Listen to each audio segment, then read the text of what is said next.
Let's go, meu povo! Vamos lá, mais uma live desta feita com o pastor Adson Belo, grande teólogo, grande expositor bíblico e, acima de tudo, meu amigo. Aguardando aqui o pessoal chegar, já são 15 horas da tarde aqui do Brasil. E vamos lá! Quem gosta de Bíblia, quem gosta de conhecimento, essa é a live, hein? Vamos ver quem já chegou aqui. Tei Lopes, Gabriel Carvalho, Rodrigo Alcântara, Oswaldo Braz, Vanessa, Alexandra Leite, Slane Casais, Lídia Carvalho. Vamos convidar aí, meu povo, seus amigos, seus familiares, para uma live poderosa. Vamos falar um pouquinho aqui sobre interpretação bíblica. Vamos lá. Rodrigues Santana, Geida, Lídia Carvalho, Pamelinha, Lenara Caldas, Francis Macamba, saudade de vocês. Quando passar essa pandemia, vem fazer um louvor para nós aqui, hein? Vocês estão fazendo falta. A irmã Rodrigues Santana está dizendo: quero seus livros. É muito fácil. Manda um e-mail lá no preparadosparguerra@gmail.com que eu te explico como é que você adquire os meus livros. Vamos lá, que mais? Thelma Wender, Jussi ou Jussi Ferreira. Vamos lá, meu povo. Compartilha aí já já. Pastor Adson Belo vai estar entrando. E vamos debater aqui sobre interpretação bíblica. Vamos falar sobre exegese. Vamos falar um pouquinho do panorama histórico aí da interpretação bíblica, hermenêutica, homilética, oratória. Essa live aqui é para quem prega ou para quem quer pregar. Olha aí, ó, o site, o e-mail para quem quer adquirir o nosso livro, certo? Deixa eu fixar aqui o comentário, pronto. Ixi, deixa eu desfixar aqui. Mas faltou o A, Karina. Para a guerra. Vamos lá, pastor Jairo Ferreira, seja bem-vindo. Vamos lá, meu povo. Glória a Deus. Pessoal, me diga de onde vocês estão enviando mensagem. Me diga onde vocês moram. Que lugar do Brasil ou de São Paulo vocês estão conectados conosco. Oswaldo não, né? Oswaldo eu sei que é aqui do Pinho dos Pimentos. Quem mais? Vamos lá. Johnny Andrade. Acho que agora vai. Deixa eu fixar aqui o...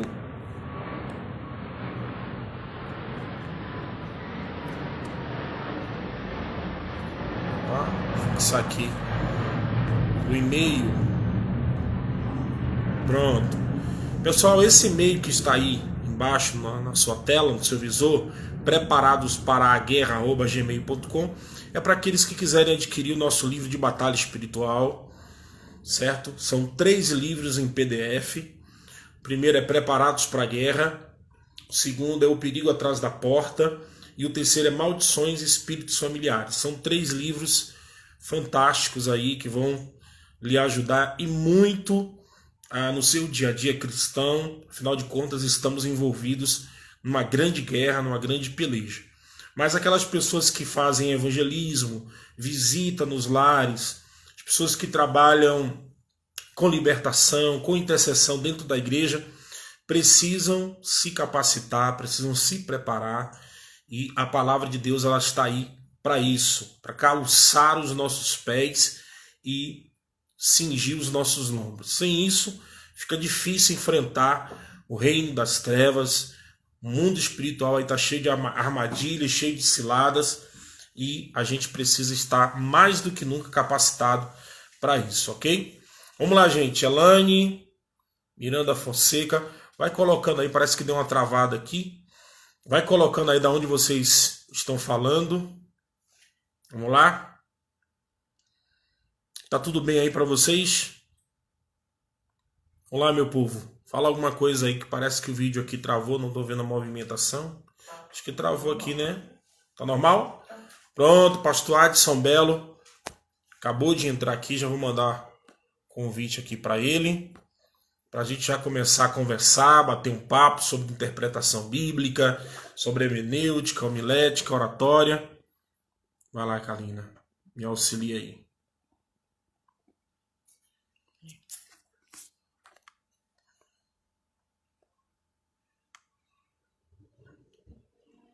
Só um minutinho, meu povo. Só um minutinho que eu tô chamando aqui o pastor Adson para participar. Isso. Aguardando o pastor Adson responder.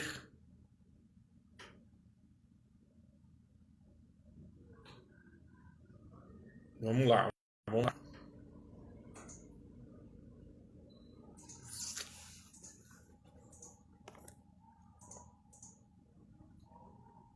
Pronto, pastor Jair está dizendo que é de Jacareí. Quem mais respondeu aqui? Irmão Rodrigues está falando que faz evangelismo. Sabe que está travando, Karina? Dá uma conferida aí se está tudo ok.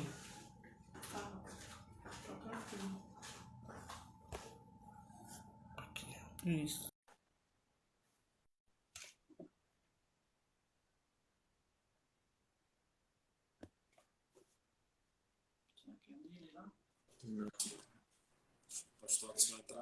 Graças e paz, pastor Gelde.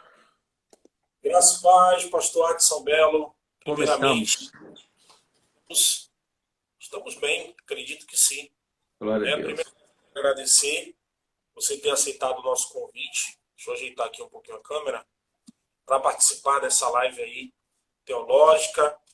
Vamos tratar de alguns assuntos aí muito interessantes, principalmente para a comunidade dos pregadores, pastores, evangelistas, aqueles que se utilizam do altar, né, para poder exercer o seu ofício, cumprir a sua missão na terra, de ser arautos do reino, pregadores de Cristo, pregadores do Evangelho. Pastor Adson, primeiramente, eu vou deixar o senhor se apresentar aí para o meu público. Eu vou me apresentar para o seu público aí, já que estamos linkados. Isso. Eu sou aqui pastor da Deus que Sara, sou teólogo, sou pregador também, não tanto quanto o pastor Adson Belo. Modéstia, hein?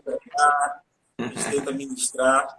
É um dos púlpitos mais difíceis de se pregar em São Paulo, fica ali na Vila Maria, meu amigo. Meu amigo, o pregador que sobe ali, ele tem que subir municionado, porque senão ele passa vergonha. Mas é assim mesmo, é bom, é um desafio. Então, pastor Adson, pode se apresentar aí para o pessoal aqui no meu Instagram. Amém. O senhor desenvolve um trabalho muito importante na área da teologia aqui em São Paulo, né? Isso. Pastor Jorge, primeiro, minha palavra de gratidão. Eu penso que uma live como essa pode e vai contribuir de forma absurda, principalmente o tempo que nós estamos vivendo do analfabetismo bíblico e teológico. Eu me chamo Adson Belo, sou pastor aqui na Vila Maria, pastor sênior da IMAF, Ministério Pescador de Almas, há 14 anos. E também sou diretor de uma escola teológica, um seminário há 10 anos. E então, há pelo menos, semana passada eu comemorei 18 anos de ministério. Desses 18 anos de ministério, 15 deles dedicaram à área da formação e educação teológica. Então, a gente tem, é o que eu sempre digo, ensinar a palavra de Deus é ser um aprendiz todos os dias. Que top, que maravilha, pastor Adson. É uma alegria enorme e uma honra também muito grande para mim recebê-lo aqui através do meu Instagram. Bem, pastor Adson, vamos já bater um papo aqui acerca dessas questões que nos propomos a discutir, a debater. Deixa eu só folgar aqui, que está um pouquinho quente. Vai esquentar mais ainda. Pastor Adson, a primeira questão nós sabemos que há uma grande discussão teológica especificamente dentro da matéria de hermenêutica bíblica. Pontuando aqui para aqueles que são leigos, que ainda não dominam o assunto, a hermenêutica bíblica, ela é a ciência e a arte de interpretar textos bíblicos, de aplicar corretamente os textos bíblicos, né? Diferente da hermenêutica jurídica, diferente da hermenêutica filosófica, diferente da hermenêutica histórica, que tem métodos, tem princípios, tem regras próprias. A teologia é uma ciência totalmente independente, apesar de ela dialogar, né? A interdisciplinariedade existe dentro da teologia, ela dialoga com outras áreas, mas ela reivindica para si uma autoridade, né? Por conta até da doutrina da inerrância da Bíblia, da inspiração da Bíblia, da infalibilidade da Bíblia. Então, a teologia, ela se coloca acima das demais ciências, porque existem esses fatores que eu acabei de mencionar aqui, a doutrina da autoridade das escrituras sagradas. Dentro da matéria de hermenêutica, né, eu acabei de explicar aqui o que é a matéria de hermenêutica, existe uma discussão acerca do método de interpretação bíblico ou bíblica. Esse método de interpretação, ele se desenvolveu ao longo da história, né? Nós sabemos que os primeiros a utilizar um método de interpretação bíblica foram os judeus, né? Principalmente ali na escola rabínica, naqueles 4 séculos antes de Cristo, né? Onde surgem ali as escolas, né? Shammai, Léo, e depois disso teve toda uma sistematização desse método, vieram os primeiros cristãos, tivemos o período da patrística, o período medieval, os reformadores, enfim. O que se discute é qual o método mais honesto, mais seguro para o intérprete, o exegeta bíblico dos tempos odiernos, dos tempos atuais, na prática da interpretação bíblica. Qual seria o método? Seria o método alegórico? Seria o método literal? Ou seria o método liberal, né? Porque existe também a teologia liberal que não crê nessa doutrina da autoridade das escrituras e interpreta, né, com método próprio, utilizando-se de outras ciências. Eles analisam ali a Bíblia meio que de uma forma histórica, dizem que ela não é a palavra de Deus, mas contém, enfim. Vamos lá, pastor Adson. Qual seria o método, o que o senhor tem a dizer, né, sobre isso, o método mais honesto, mais seguro para o intérprete da Bíblia? Primeira coisa que a gente precisa entender é que com o uso da interpretação do rito judaico, a gente tem pelo menos 3 interpretações. Primeiro, o Taná, que é o que nós chamamos de textos veterotestamentários. Segundo, nós temos o Talmud, que é a linha da hermenêutica judaica. E depois, o Midrash, que são contos alegóricos, que é as mesmas linhas que vão ser transportadas dentro da patrística. A patrística começa no ano 200 e vai até o ano 700. E essas 3 linhas estarão lá. Por exemplo, na linha alegórica, nós vamos falar de Orígenes. Na linha do texto e da filosofia, nós vamos usar Agostinho, né? E Eusébio de Cesareia vai vir com a teologia mais ortodoxa. Só que uma das maneiras mais importantes, tanto no texto veterotestamentário, usando uma terminologia hebraica, e um texto neotestamentário, usando a terminologia do grego koiné, é entender que não existe hermenêutica sem investigação. Não existe hermenêutica sem investigação. Eu digo muito no seminário que um bom teólogo e um bom pregador é como um arqueólogo. Quem aqui nunca viu, assistiu a Discovery, National Geographic, um arqueólogo com pelo menos uma pazinha e com muito cuidado para não estragar a peça de muitos anos que está ali? Por quê? Porque ele está preocupado com o achado. Ele não está preocupado em revelar o achado, ele está preocupado com o achado. Entendeu ou não? Então, hoje em dia, tem muita gente preocupado muito mais em revelar o achado e acaba quebrando o achado. Então, primeiro eu preciso me preocupar com esse achado. Eu não posso quebrar, porque esse achado não é meu, é histórico, é base interpretativa, é hermenêutica. Então, eu queria usar dois textos, primeiramente. Primeiro, Esdras, capítulo 7, Esdras 7, verso 10. Porque Esdras tinha preparado no seu coração para buscar a lei do Senhor e para cumprir e para ensinar Israel todos os seus mandamentos. Perceba que Esdras é o escriba, e a palavra que está escrito aqui, buscar, dentro do nosso texto normal de São Jerônimo, é buscar. Buscar significa, só que a palavra hebraica que está aí é darashiar. A palavra buscar aí é darashiar, que significa investigar. Então, eu preciso entender que Esdras está pregando baseado na hermenêutica e na exegese, porque uma coisa está ligada à outra. Eu preciso ter uma perna direita, que é a hermenêutica, e eu preciso ter a perna esquerda, que é a exegese. Então, uma coisa está conectada à outra. Outro texto, olha o que diz Atos, capítulo 17. Atos 17, verso de número 11. Ora, esses foram os mais nobres dos que estavam em Tessalônica, porque por bom grado receberam a palavra do Senhor e examinando. Isso aqui é os bereanos. A palavra examinar aí é a palavra que vem do grego koine, que significa aí anacrino ou anacrinar. Então a gente percebe que uma boa hermenêutica é feita baseado em darashiá e anacrinar. Uau, sensacional. Pastor Adson, o senhor falou sobre o método alegórico. Eu li um artigo, vocês vão me perdoar aí, que eu não consigo lembrar agora o nome do autor desse artigo, mas está disponível aí na internet. E eu achei muito interessante o que ele expôs. Ele falando sobre o método literal, certo?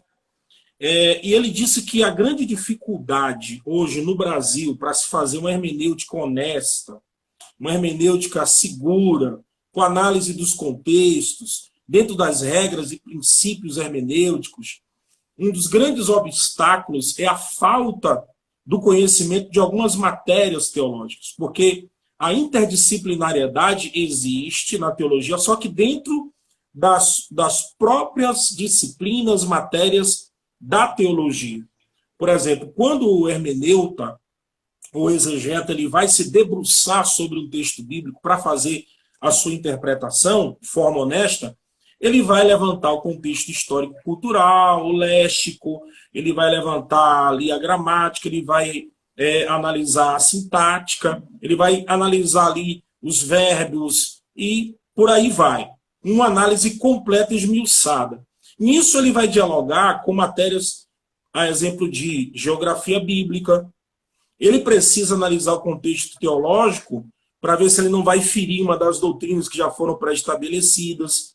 A ausência desse pressuposto, ou desses pressupostos, né, a ausência desse conhecimento doutrinário, disciplinar da teologia, de fato prejudica a interpretação bíblica e trazendo aqui para o nosso país, né, e para delimitar aqui ao nosso estado de São Paulo, é essa dificuldade que os pastores, pregadores, evangelistas, quem usa a palavra de Deus tem encontrado, é a falta de conhecimento, é isso mesmo? Eu posso polemizar ou eu tenho que ser bem comedido? Pode, não, fica à vontade. O grande problema de hoje são pregadores e pastores relaxados, preguiçosos, vagabundos de altar que não gostam de estudar. Vivem na internet, mas não se debruçam. Vou dar um exemplo. Eu não posso ser um educador sem qualificação e sem disciplina. Então, hoje, da 1 da manhã até as 4 da manhã, eu li um livro e fiz a exegese de um livro de 100 páginas. Então, se eu quero trazer conhecimento com qualidade e veracidade, eu preciso deixar de ser um preguiçoso de altar. Então, é muito mais fácil, dentro da tecnologia que a gente tem hoje, o indivíduo pega o sermão na internet e vomita no púlpito, porque ele não prega no púlpito, ele vomita. E eu não estou dizendo que o indivíduo não pode pesquisar. Como o pastor Napoleão Ribeiro Falcão disse, ele disse que existem 3 tipos de sermões, né? O pesquisado, o herdado e o revelado. De novo, pesquisado, revelado e herdado. O que é o pesquisado? É os sermões que eu sento aqui, passo 8 horas para fazer um sermão de 50 minutos, 1 hora. Que o senhor também estuda 8 horas para fazer um sermão de 50 minutos. Com a ajuda do Espírito, mas são pesquisados. Sermão revelado é aquele que você está no período de oração ou em casa, um momento, e o Espírito Santo te dá o texto. Parece que salta aos seus olhos. Esse é um sermão revelado. Mas ele não perde o poder, ele não tem mais poder porque é um sermão revelado. Porque o sermão pesquisado também tem a ajuda do Espírito. Agora existe o terceiro sermão, que é o sermão pesquisado. Eu sempre ouvi o pastor Gelde pregar e ele tem umas sacadas importantes. Eu anotei, eu herdei o sermão. Só que não é porque eu herdei o sermão que eu vou repetir ou reproduzir o sermão. Eu preciso trabalhar com esse sermão. Então, todo pregador preguiçoso só prega sermão herdado. E, na verdade, não é sermão herdado, é sermão copiado. Então, eu queria falar muito claro aqui aos nossos alunos, a todos que estão conectados aqui, que uma boa hermenêutica precisa de dedicação. Uma boa hermenêutica precisa se dedicar ao texto. E qual o grande problema hoje da nossa geração? É que qualquer um já se acha mestre, qualquer um já se acha professor de teologia, qualquer um se acha pregador. Yes. Você escuta ele 20 minutos, você percebe que ele não estudou aquele texto, ele decorou aquele texto. E há uma grande diferença entre decorar texto e estudar o texto. Eu sempre digo para os alunos que a hermenêutica é assim. Quando Jesus vai entrar em Jerusalém, na grande entrada triunfal, o senhor se lembra disso? O texto diz que Jesus entra em cima de um jumento novo. O senhor lembra disso? Jesus disse assim, vai até uma aldeia, pega um jumento novo, 0 quilômetro, e se alguém perguntar, diz que eu preciso dele. Sabe qual é o grande problema? É que os pregadores da atualidade, eles querem ser Jesus e Jesus querem colocar Jesus como jumento. Mas é o contrário. Jumento sou eu e Jesus monta em mim. Porque quem domina é o sermão, não é o pregador. Uau, sensacional isso aí. Sensacional. Pastor Adson tocou num assunto muito importante, né? Eu ainda não ouvi falar de que algum pregador, algum pastor foi alvo de um processo judicial por plágio. Mas o plágio existe. Claro. Né? O plágio existe. Por exemplo, quando você vai para a internet, você encontra um site que tem um estudo bíblico lá. Os sites seguintes vão trazer também estudos bíblicos e a grande maioria, eu acho que tem um que é o original e os outros 5, os outros 6 seguintes é a cópia do primeiro. E o camarada põe uma fotinha lá, põe uma imagem lá e se apresenta como se fosse o autor. O autor do sermão, o autor do estudo. E isso é um problema muito sério. Aí nós não temos essa cultura, talvez pela ética, por temor, né, por espírito cristão, não processar os nossos irmãos. Assuntos jurídicos à parte, tudo bem que nós não vamos processar, ingressar com ação no judiciário por plágio, mas é uma tremenda falta de caráter alguém se utilizar do fruto do trabalho de alguém penoso. Eu falo 8 horas, né, se debruçando sobre os livros para preparar um sermão para falar 50 minutos. É uma falta de honestidade muito grande a pessoa se apresentar como dona do sermão e nem ao menos a pessoa tem a hombridade de dizer assim, eu estou pregando aqui, mas eu fui inspirado no pastor Adson. Esse trecho aqui eu ouvi o pastor Adson falar. Hoje nós não temos essa cultura, é ou não é? E eu digo uma coisa, e eu quero deixar muito bem claro aqui, que eu não estou criticando quem escuta e reproduz. Mano, é como diz Gesiel Gomes, o sermão não é meu, o sermão é de Deus. Agora o senhor fez uma observação absurda e importante aí. É um indivíduo que pega um estudo que é do outro e coloca a sua foto e o seu nome. Entende? Ele não se preocupa. Eu estou com vontade de falar uma coisa, mas não sei se, sabe? Se você vai... pode ficar à vontade. Tem muitos pregadores itinerantes rodando o Brasil, nos púlpitos, pregando o sermão dos outros, que ele nunca parou 5 horas para estudar um texto. E é pregador. E roda o Brasil todo com valores de ofertas absurdas.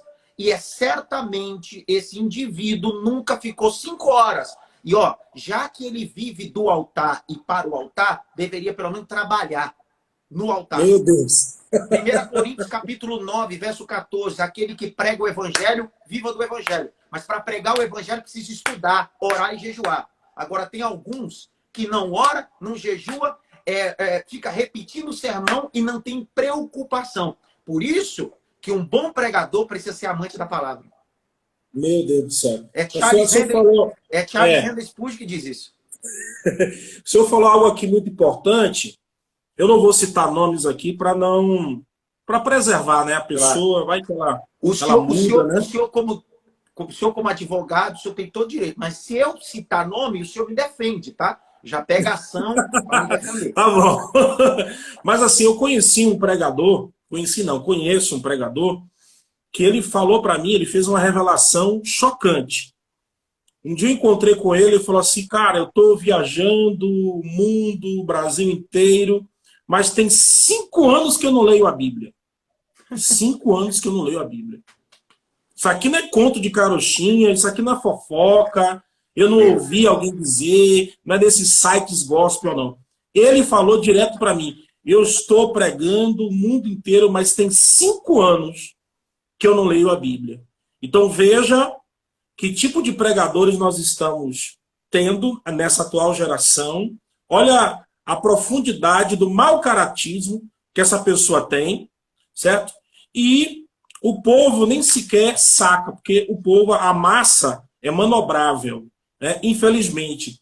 Daí a importância, pastor Adson, eu tenho notado que o senhor vem fazendo um trabalho apologético muito importante através das suas mídias sociais, né? Tem inevitavelmente gerado polêmica, mas a gente tem que se despertar para essas coisas aí muito relevantes, porque lá fora nós somos taxados, criticados, etiquetados como um povo que não está nem aí para estudar, e com razão, por conta desses indivíduos aí, né? Semana passada aqui no Itepa Bible College, tanto na turma de segunda e quarta, a gente está com a pandemia, isolamento social, mas a gente continua com aulas IAD na plataforma até voltar. E eu estava falando para os alunos, eu dei um trabalho para eles sobre os pais da igreja, a patrística. E uma das coisas que eu queria que eles absorvessem, e todos os alunos absorveram, tanto a turma de segunda e quarta. Quando você vai estudar sobre Eusébio de Cesareia, você vai visitar, o senhor já esteve lá em Israel, em Cesareia Marítima, a grande biblioteca que tem lá. Quando você vai chegar em Cesareia Marítima, você vai descobrir que Orígenes passou por lá para aquela biblioteca. Você vai descobrir que Tertuliano, todos os pais da igreja se debruçavam a livros e ao estudo. E por que se tornaram pais da igreja patrística? E por que houve tanto esse poder? Porque fala de homens que oravam, mas que estudavam. Uau. Esse é o grande problema. Nós estamos vivendo uma geração que vive muito mais de palavra de efeito, coach gospel, do que exposição bíblica. Eu sou empresário, o senhor sabe disso. Eu tenho uma editora, tenho uma escola. Só que como pastor na igreja, se eu precisar de um treinamento com os meus colaboradores, eu chamo um coach, eu não chamo um pregador. Ok? No mundo corporativo, eu chamo um coach, são gente qualificada naquela área. Mas quando eu preciso ouvir um sermão, eu não chamo o coach para pregar no meu púlpito, ou no púlpito que eu sou responsável. Eu chamo o expositor bíblico. E o grande problema está aí. Tiraram os expositores bíblicos do altar e colocaram coaches corporativos com palavra de efeito. E em sua maioria hoje, nós estamos vivendo um percalço ferrenho e errôneo. Daqui 10, 15 anos, pastor Gelde, o Brasil será um lugar de púlpitos muito mais técnico, sem fogo. Meu Deus do céu, isso aí é a mais pura e cristalina verdade. Pastor Adson, o senhor trouxe um assunto aqui, a baila, muito, muito profundo e muito importante. Porque eu tenho também percebido, certo? Essa mudança de configuração dos altares. Então você já não tem homens preparados, versados nas escrituras, na teologia, mas você tem pessoas com altíssima capacidade técnica, neurolinguística, né? São os bons oradores. São sim, Hermes. uma oratória invejável. Agora, se a gente pegar o apóstolo Paulo, se a gente for analisar aquele sermão lá, onde Eutico dormiu e caiu, a gente vai tirar por inferência que Paulo não tinha lá essa oratória toda. Na verdade, Paulo é um mau pregador. Então, as coisas estão invertendo. Nós estamos priorizando a técnica em detrimento do conhecimento bíblico. A minha pergunta é, pastor Adson, nós estamos vendo um fenômeno que não é novo. A ressurreição de antigas heresias, a ressurreição de antigos métodos que já foram rejeitados, passados pelo crivo da igreja e foram refutados, foram rejeitados, jogados na lata do lixo. E assim me parece que são ondas, né? De tempo em tempo, algumas heresias, velhas heresias voltam, velhas distorções bíblicas voltam, tudo vem, é como se fosse um ciclo. E nós temos visto hoje em voga a teologia liberal, e junto com ela a hermenêutica liberal. Eu passei pelo menos 1 ano e meio na faculdade de Direito debatendo com um colega que tinha mestrado em teologia, só que ele era declaradamente liberal. E ele chegou ao absurdo de dizer que Jesus tinha caso com Maria Madalena, que Jesus tinha um relacionamento homoafetivo com um dos discípulos. Eu me senti no dever de combater. E ali eu comecei a mergulhar na teologia liberal, na hermenêutica liberal, para saber me defender, me posicionar diante daquela exposição herética daquele rapaz. Hoje em dia nós temos visto essa ressurreição. O que é que o senhor acha sobre essa retomada da teologia liberal com tanta força? Por exemplo, aqui na minha biblioteca, eu estou dentro do meu gabinete, é o lugar onde eu passo mais tempo da minha vida estudando. Eu tenho aqui bíblias e livros de teístas liberais, tá? Eu tenho aqui o Zohar, eu tenho Bíblia satânica, eu tenho Bíblia de tudo que você imaginar aqui e livros. Porque como pesquisador eu preciso ter. Como pesquisador. Só que, qual é o grande problema? A gente tem a nossa juventude, adolescente, pré-adolescentes e jovens, que estão consumindo teologia liberal norte-americana. Philip Yancey, um dos mais brilhantes escritores norte-americanos, e seus livros têm influenciado muito o Brasil. Muita gente não sabe, mas ele é um teólogo liberal. E do alto escalão. E são os livros que mais a juventude lê. Meu Deus do céu. Sabe por quê, pastor Geraldo? Porque a teologia liberal, ela não é como a teologia ortodoxa, que nós chamamos de teísmo ortodoxo. A diferença de teísmo aberto e teísmo ortodoxo. O teísmo ortodoxo, como o meu do senhor, nós somos enfáticos, vamos para a apologética, somos poliministas, né? Nós vamos para o embate. Teísmo aberto, não. Teísmo aberto é sutil. Então, nossos jovens estão comendo livros, estão devorando livros e estão rejeitando a Bíblia. Então, estão devorando livros com nomes bem sugestivos, com frases de efeito sugestivo que vão, sem querer, devagar, implantando uma teologia aberta. E aí o grande problema está aí. Por que os nossos jovens já não creem mais no poder do Espírito Santo? Por que os nossos jovens são, muito deles, e eu falo como pastor de igreja, por que a maioria dos nossos jovens literalmente são pé de alface, não são pé de mandioca? O senhor já viu arrancar alface do chão? Já. A raiz em cima. Parece fininho de cabelo. Fininho de cabelo. Agora já tentou puxar mandioca do chão? Meu trabalho, hein? Esse é o grande problema. Os pais da igreja implantaram uma teologia raiz. E eu chamo isso de teologia mandioca. Aquela raiz profunda. Aí vem a teologia liberal. E essa teologia hoje está no Instagram, no Facebook, no YouTube, com os pregadorzinhos da moda, os descoladinhos, etc. Mas é uma teologia alface. Teologia pé de alface. Para mim definir, para voltar ao bate-bola para o senhor, eu chamo essa teologia, biblicamente, a teologia de Acabe e Jezabel. Meu Deus. Você sabe por quê? Explica aí. O texto diz que Acabe queria a vinha de Nabote. O senhor lembra disso? A vinha, as raízes dela é profunda. E o texto diz que ele queria a vinha para, no lugar da vinha, plantar o quê? Uma horta. Uma horta, alface. Então o grande problema hoje é essa. Tem gente querendo tirar a vinha e querendo plantar alface. Mas se depender de mim, só tira a vinha se me matar. Yes! Muito bom. O senhor falou algo interessantíssimo aqui, da sutileza com que alguns venenos são disseminados aí no nosso meio, veneno teológico. E eu ouvi, há mais ou menos uns 10, 15 anos atrás, uma mensagem muito poderosa por um pastor chamado Nathaniel Oliveira. Ele é pastor lá de Serrinha, Assembleia de Deus de Serrinha, na Bahia. E ele falou sobre a origem e sutileza do mal. Foi o tema do sermão dele. E ele explicando ali com base naquele texto em que Acabe e Josafá fazem aliança. E ele falando sobre a família de Josafá, como ela se conectou, como ela se aliançou com a família de Acabe. E através de Josafá, o mal entrou em Judá. E ele alegou, no seu sermão, que o mal inclusive teológico, os modismos, as inovações, não entram somente por homens maus, mas entram por homens bons. Certo?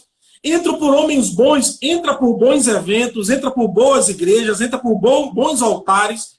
Quando Josafá cochila, meu amigo, a teologia do alface de Acabe termina entrando.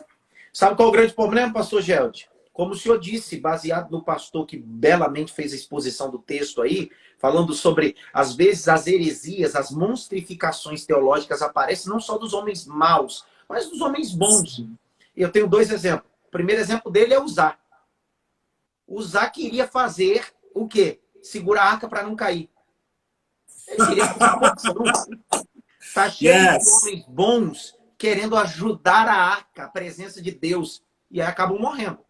Segundo exemplo, a ausência de Moisés no monte de Deus 40 dias, o povo clamou por alguma coisa. O que Arão quis fazer? Uma coisa boa. Ele não foi por maldade. E é o grande problema. Nós estamos vivendo a crise dos Arãos e dos Uzás.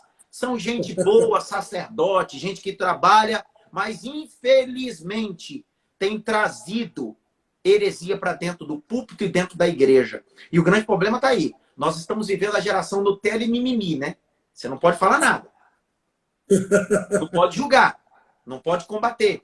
Irmãos, eu como apologista e poliminista, tá? Porque apologista faz material literário. Poliminista vai para o embate. Então eu sou um apologista e um poliminista.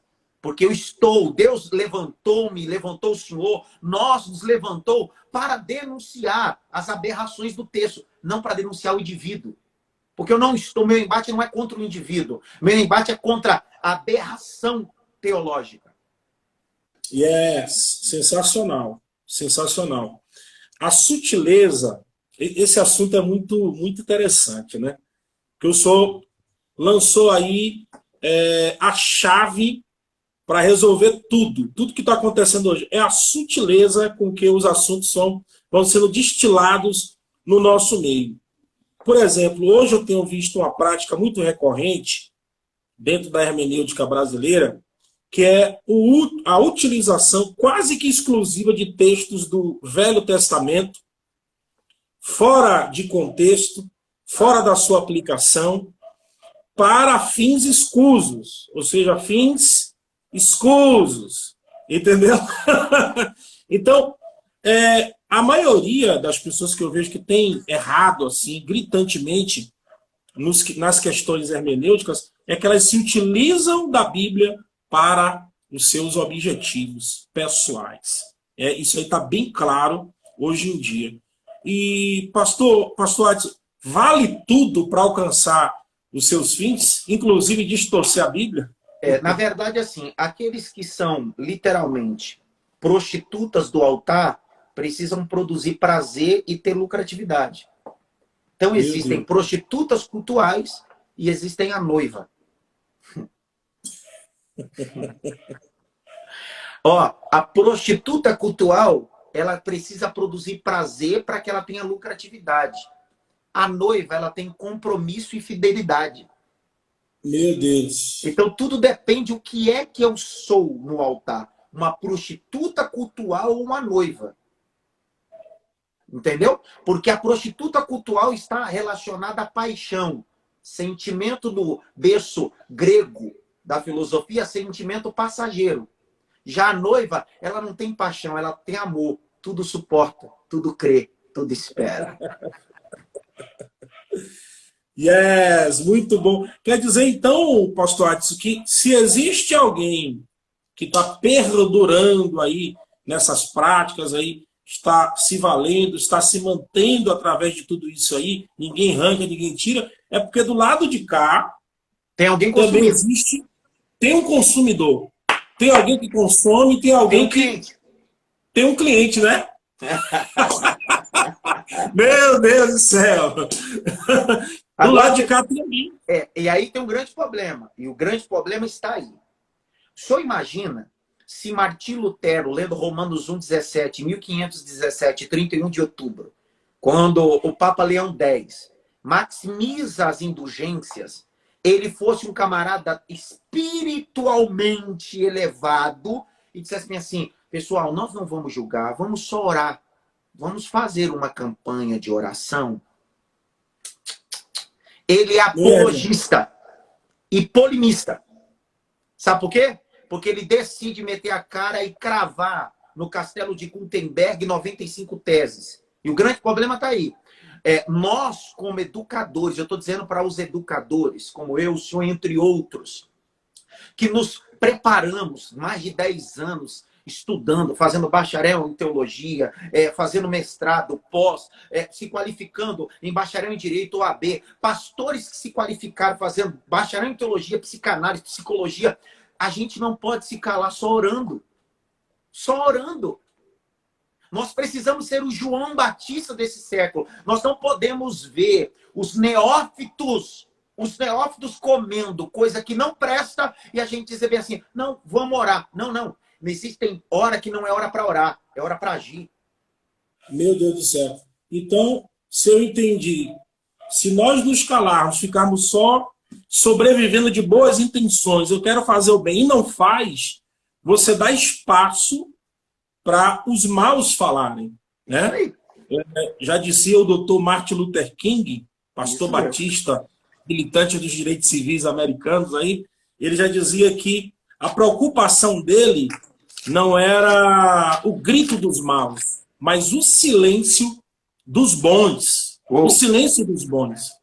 Porque às vezes fica uma galera boa, top, preparada da arquibancada, assistindo e se contraindo, né? Se torcendo, gemendo, mas não põe a cara no sol, não dá a cara a tapa para falar, para combater, para produzir conhecimento.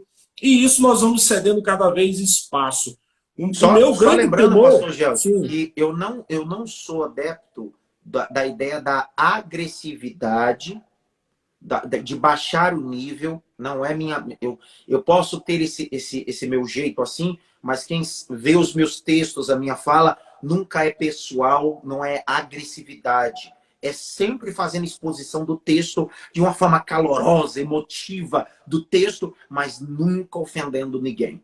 Só que assim, olha o que Paulo vai dizer. Eu posso ler um texto? Pode, fica à vontade. Isso aqui vai dar problema, esse texto, hein? É a Bíblia. Tito 1. Tito 1, verso 10. Olha o que Tito vai dizer. Porque há muitos desordenados, faladores, vãos enganadores, principalmente da circuncisão. Agora olha o verso 11, o que Paulo está dizendo. Os quais convém calar a boca. Homens que transtornam casas inteiras, ensinando o que não vem, por torpe ganância. Olha o 12.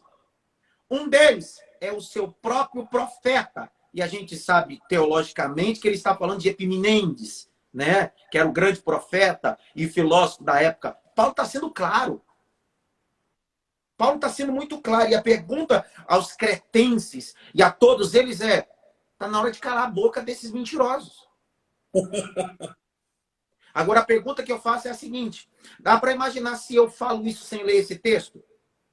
Certamente alguém diria assim, não precisa de toda essa agressividade. Mas quando eu leio esse texto, Paulo está dizendo, os tais precisam ser calados, ou precisa calar a boca deles. E é fácil, e aí eu passo a bola para o senhor, é muito fácil Pedro puxar a espada para Malco. Erroneamente, muita gente diz que Malco era soldado. Não, o texto diz em João e Lucas que Malco era escravo, o servo do sacerdote. Ele não andava com espada. O sacerdote não podia andar com espada. E Pedro puxou a espada para um servo do sacerdote e cortou a orelha. Mas é engraçado que no Getsemane tinha um monte de soldado romano. É fácil puxar a espada para quem não tem espada. O difícil é puxar a espada para quem tem espada e sabe mexer com espada. Uau! Sensacional isso aí, pastor Adson. Muito bom. Eu estava analisando aqui que uma das características da hermenêutica pós-moderna, o que é o pós-modernismo? Uma das marcas do pós-modernismo é a ausência da ordem, principalmente o relativismo. Né? Tudo é válido e cada um tem a sua própria interpretação, cada um faz a sua própria ética, cada um faz a sua própria moral, certo?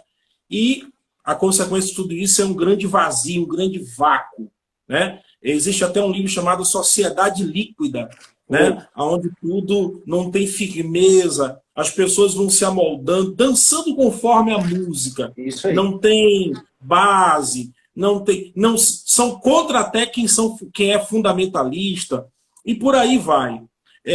Uma das consequências dessa hermenêutica pós-moderna é o esvaziamento de muitas igrejas lá na Europa, a frieza, né, onde os pastores se tornaram somente profissionais. Eu estava vendo um vídeo onde um pastor dizia assim, eu vi um anúncio, precisa-se de um pastor em tal igreja. Eu fiz um curso teológico, fui lá, me candidatei e fui pastorear. Mas não tinha conversão, não tinha convicção, não tinha chamada. Isso está chegando aqui no Brasil através da teologia liberal, através da hermenêutica liberal, pós-moderna, e tem grandes nomes no Brasil, pessoas midiáticas e pessoas que, inclusive, têm livros importantes publicados. Na verdade, é um conluio, né? Na verdade, é quase que um partido. Esses mesmos trouxeram para o Evangelho do Brasil a teologia da libertação. Isso mesmo. A teologia da libertação que mescla sociologia marxista com teologia liberal. O senhor não tem percebido isso acontecer aqui no Brasil? De forma absurda. Na verdade, assim, de uma forma bem chula, eles fizeram suas próprias panelinhas. Os seus púlpitos são panelinhas. Então, qualquer pregador que fale contrário ao que eles estão implantando, esse pregador já é descartado. O senhor sabe que eu fui tirado de um congresso, o senhor sabe que eu prego em várias denominações, de igreja Sim. G12, a MDA, vários métodos, Assembleia do Belém, Braz, várias denominações. E eu fui tirado de um congresso, Movement. Sabe por quê? Porque a diretoria, organização, disse bem assim, ele não faz muito estilo do nosso congresso. Aí alguém disse, mas por quê? Porque ele fala muito sobre Bíblia. Então o senhor veja que eu fui excluído de um congresso porque eu prego sobre Bíblia. Meu Deus, só rindo para não chorar. Veja o grau de analfabetismo bíblico. A galera hoje, dos jovens hoje, esse movimento de teologia liberal, eles já leram os 7 exemplares do Senhor dos Anéis, Harry Potter, mas nunca leram a Bíblia. Tá dando para entender? Esse é o grande problema. E aí, o que nós chamamos de pós-modernidade, que é o relativismo, que cada um tem a sua própria interpretação, na liberdade da sua interpretação. Só que quando a gente vai para Êxodo 7, a gente tem um confronto. Pergunte qual?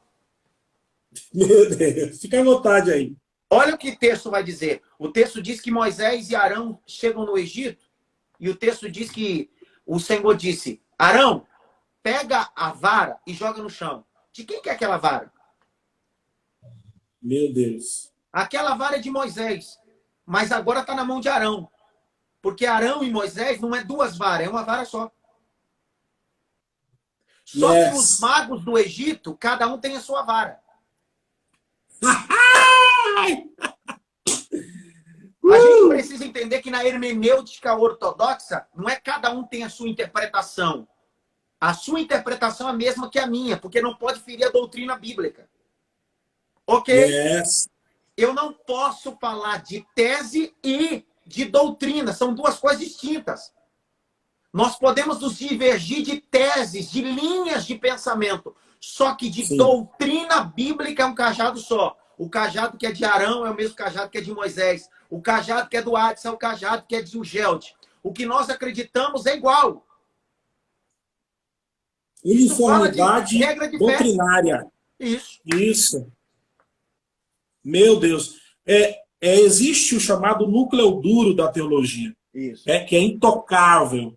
Né? A gente pode ali, perifericamente, divergir de alguns pontos de vista, mas o núcleo duro, ele é intocável. E praticamente todas as igrejas que se dizem evangélicas mesmo, né, elas mantêm esse núcleo duro, né, aquele conjunto doutrinário, elas mantêm aquilo ali a unhas e dentes, porque é a essência, é o que nos mantém de pé, é o que nos faz estar de pé diante de Cristo. Posso dar um exemplo do núcleo duro que você Sim. está dando? Só para os nossos alunos entenderem. O que o professor já está dizendo sobre núcleo duro, que é uma coisa que não pode mexer. Então é assim, ó. Imagine sobre arrebatamento. Então, o núcleo duro é isso aqui. Qualquer pessoa sabe que Jesus voltará. Ele virá. Então, esse é núcleo duro. Aqui embaixo são pensamentos. Uma acredita que é pré-tribulacionista, mesotribulacionista, Yes. pós-tribulacionista. Isso são linhas de pensamento. Agora, o núcleo duro é Jesus voltará. Esse é o exemplo categórico do que o professor Jair está explicando. Núcleo duro, Jesus voltará. Ponto. Isso não pode ser mexido. Núcleo duro, Jesus morreu e ressuscitou ao terceiro dia e está à destra do Pai. Núcleo duro. O que é o núcleo duro? Jesus veio em carne, tá? Porque nós não somos gnosticistas. Então isso é núcleo duro. O resto eu posso trabalhar sem afetar a base do núcleo duro. Desculpa. Você colocou algo aí também muito interessante. A gente bateu muito aqui nos liberais, né? Em um dos polos, né? Os extremos são muito perigosos. Isso. Se por um lado, pastor Adson, nós temos o perigo da teologia, da hermenêutica liberal, do relativismo, né? Por outro lado, a gente também não pode, ou não deve, não sei qual a sua opinião, dentro da academia, engessar o conhecimento teológico a ponto de não trazer as diversas teorias que existem acerca desse núcleo duro. Porque eu conheço alguns seminários teológicos, inclusive de igrejas pentecostais, que o camarada traz lá uma latinha de sardinha, né? Uma latinha de quitute, você que é de origem nordestina como eu, o quitute rosado. tem ascendência, o quitute, e diz, olha, a teologia é isso aqui. Aí, quando o aluno ele vai questionar aquele professor, né, sobre algumas outras teorias, ele não sabe falar, ele não sabe dizer, não sabe debater, ele, no máximo, vai heretizar, vai taxar aquilo ali, etiquetar como uma heresia que não merece ser estudada, e vai tentar colocar o camarada dentro da caixinha de sapato. É um perigo quando o professor vai para a sala de aula sem ao menos abordar as outras teorias francamente. Eu tenho hoje matriculados no ITEP em 2 turmas fora IAD, mas matriculados presencialmente. Nossa infraestrutura de sala de aula é para 192 pessoas. As pessoas me perguntam, como é que o senhor tem uma sala para 192 pessoas? Na turma de segunda-feira, eu tenho 192 pessoas. Na turma de quarta-feira, eu tenho 110 alunos. Então, juntando os dois, eu tenho 302 alunos. Há 10 anos, o Itepa Bible College tem uma logomarca. A logomarca do Itepa Bible College é um instituto interdenominacional. Por quê? Porque o nosso seminário não é denominacional. Não entrega um quitute. Entende? Nós temos a nossa confissão de fé. Como diretor, por ser uma escola, um seminário, eu tenho a minha confissão de fé no que eu acredito. Mas eu não manipulo nenhum dos meus alunos. Porque eu tenho gente sentado ali de tudo que é denominação, segmento, mas eu chamo isso de teologia limpa, como o senhor está dizendo. Então, quando eu falo sobre soterologia, eu gasto uma aula toda, invisto uma aula toda para falar sobre arminianismo. Pontos fortes e pontos fracos do arminianismo. Depois, outra aula, eu gasto uma aula toda para falar sobre calvinismo. Pontos fortes e pontos fracos. Aí eu vou para a terceira, porque muita gente não conhece a terceira, molinismo. Então eu passo uma aula toda falando sobre molinismo. Aí eu tô dando munição aos meus alunos para que eles entendam. Isso é calvinismo, isso é arminianismo, isso é molinismo. Existem pontos fortes, fracos, aí a comunicação é com você. Professor, o que o senhor é? O que eu sou não tem necessidade de você ser. Só que eu estou lhe apresentando uma teologia não de quitute, teologia limpa. Sensacional isso aí. São poucos pastores que têm essa sacação, que têm esse entendimento. É muito raro. Acho que é menos de 0,5%.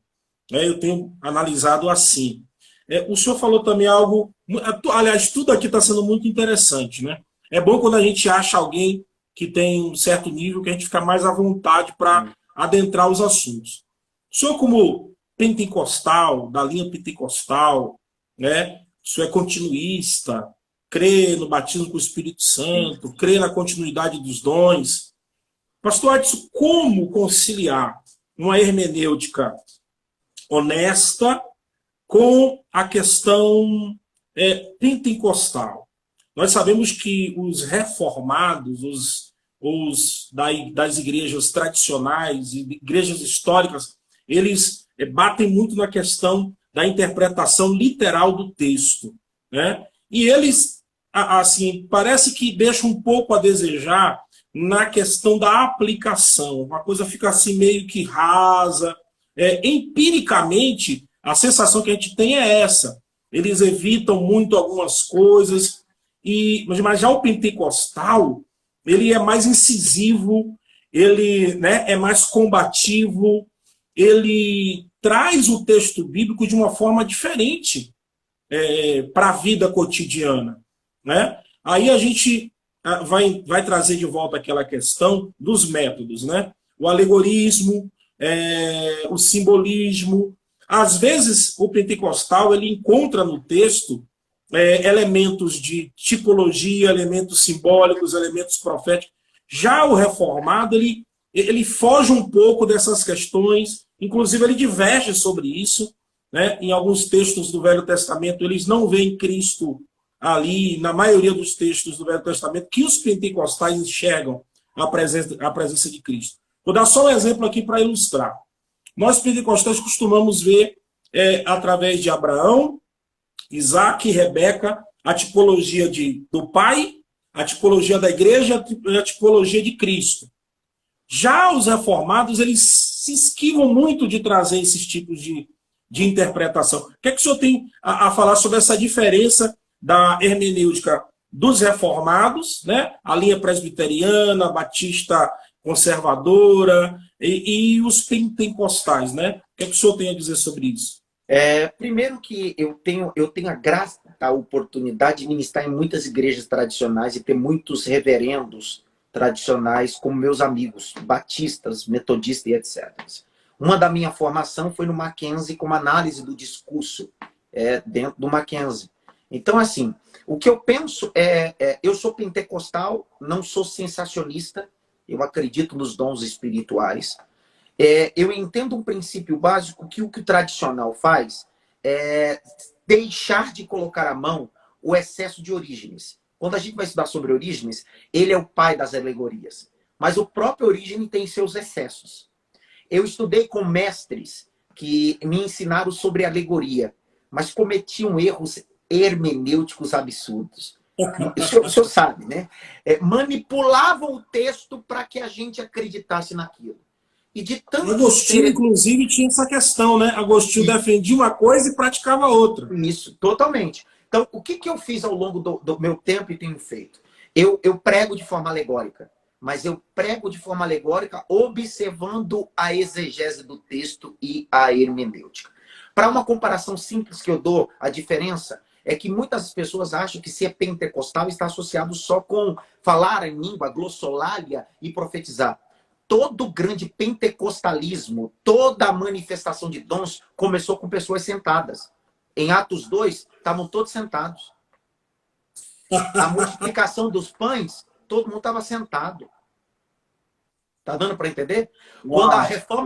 Quando o pentecostalismo chegou na Rua Azusa, não começa na Rua Azusa.